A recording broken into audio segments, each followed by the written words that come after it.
trying to buy a house and you cannot get your foot in the door? Have you lost more than 2 houses by being outbid? This video is going to share 4 tips you absolutely need to do in order to win that house. I know you probably wish you saw this video before you even started, but stick with me and I will be right back. A good formula.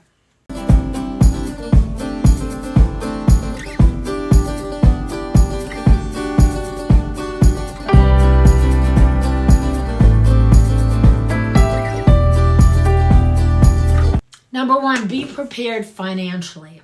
Hey, get yourself together financially. Go see a mortgage broker. If you don't get any advice, ask their opinion of ways to win the bidding war. Try another one if they don't have any answers. Or better yet, tip number 2, get a great agent who's aggressive, involved, and focused on your goals and spends time with you strategizing. If your agent doesn't work out a strategy with you, you're working with the wrong agent. Agents often have a mortgage broker that they work together with a lot, and that little team benefits you as the buyer. Okay, now here's an example.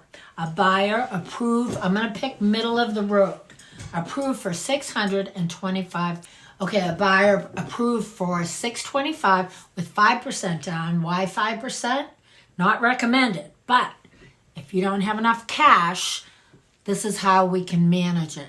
Tip number 3, save back a chunk of cash. You have more than 5%, but you want a house. You're keeping enough back to overbid with cash. Which brings me to tip number 4. You must shop under your approved amount to be in this game. Absolutely. Again, tip number 4, shop for under what you're qualified for because you're going to have to overbid that. Home for sale at, say, $550. You're approved for $625. So you're going to overbid probably to $610. It depends on the market. So you need $60,000 cash to fill in this gap or you're out of luck. So the appraisal must appraise for the price you're paying by the bank so you can get the loan.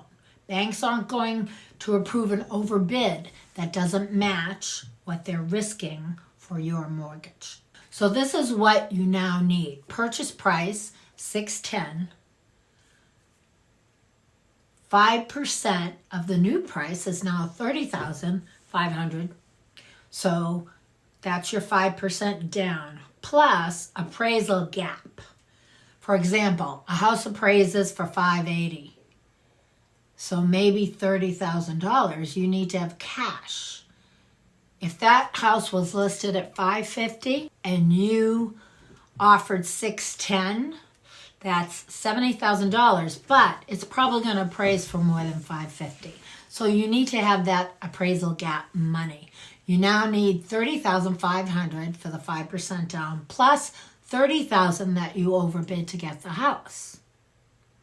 Plus closing costs, which can be 3 to 5% needed at the closing table. So $30,000 plus $30,500 plus say $5,000 closing costs, you need that cash up front. Even though you're approved for 5%, you need $70,000. Scale up for larger, more expensive homes. If you're interested, I can speak to you about real life examples of overbidding that actually got the house. 5 offers on the house, 11 offers on the house. It matters what town, what price point, good schools or not. Be prepared to lose out on the first or even the second bid if you're not aggressive in your bidding. It's called understanding the market, and sometimes you just have to do it once or twice to really get how much you have to overbid. This is why you need a good agent who's not afraid to be very clear and direct with you about their advice on what will win the house based on their understanding of recent market sales.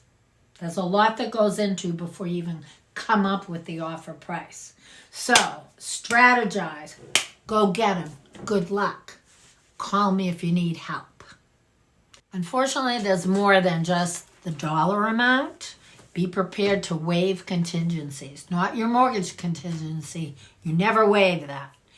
But an inspection contingency. And if you have a good agent who you can walk around with and look at all the details, they can throw out there. It's like, this furnace looks good. It's only 3 years old. Don't even worry about it. Or it's 30 years old and it's $8,000 to $10,000. Can you afford to replace this in the next year? So these are things you have to think about. And what else? You'll see problems yourself if there are some glaring problems, like water in the basement, or the sump pump doesn't work, or the grounds themselves not in good shape.